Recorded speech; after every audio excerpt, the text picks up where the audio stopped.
The next step is to make an assembly of the top and the bottom box parts, and that will eventually lead us to our drawing here. So let's go and make a new assembly.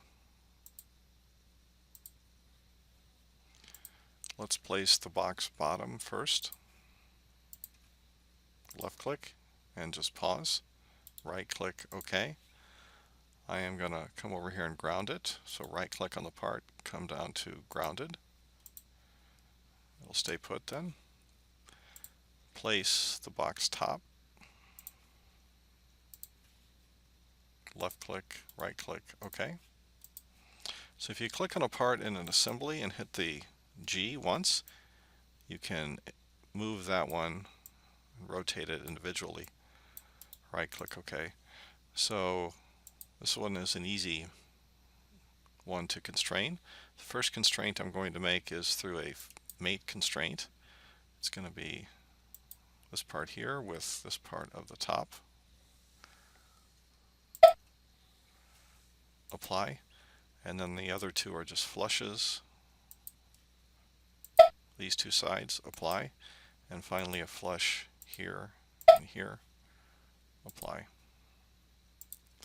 So now we've got the assembly made. Let's make sure that they fit together, because remember the green part has some part of it sticking into the purple part. What we can do here is we can go to Inspect, Analyze, define set number 1, that's part 1 here. Come over to the arrow here, pick the other piece, click OK. There were no interferences detected. What we can do to check for that is we can double click on, say, the box top. Actually, let's not do that.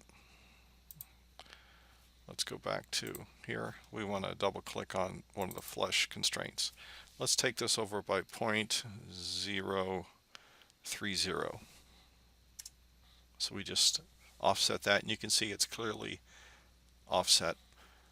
When we go back to the interference analysis part, we can click here, and then OK. And you can see that it will highlight in red the volume, that is where the two pieces try to take up the same points in space, and it gives us the volume of that for what it's worth.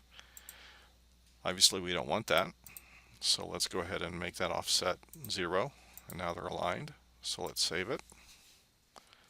Box. Now we can make the assembly. Sorry, the presentation. So we're going to go here and we're going to look for our assembly. Click OK, there it is. Let's tweak the top up by 1 inch. And there it is. So that's going to be our assembly, and if we want to watch it go up and down, we can. Let's just save it now with the same name. The extension will be different. Now let's make the assembly drawing. So new, or template, skip all, part name, let's just call it box, assignment box, date, name, and then there it is. Let's make it a little bigger at 2:1, and let's see if that works.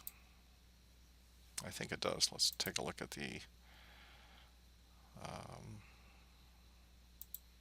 reference document, and we can see they do differ slightly, and this is an opportunity for us to use some of the other features here. We want to show hidden lines in this particular case, so we can kind of see how the box top fits into the box bottom. So we're going to leave it like that.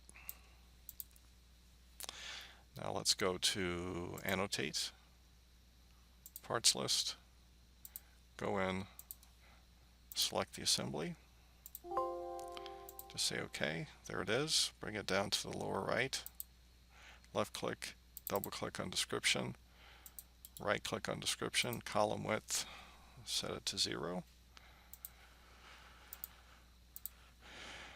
and then adjust the width of these columns in a sensible way. And now we go up to balloon, click here,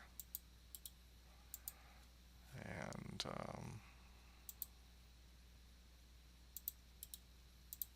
we can attach the balloons and we can identify them that way. And that will take care of making the assembly drawing. Thanks for watching.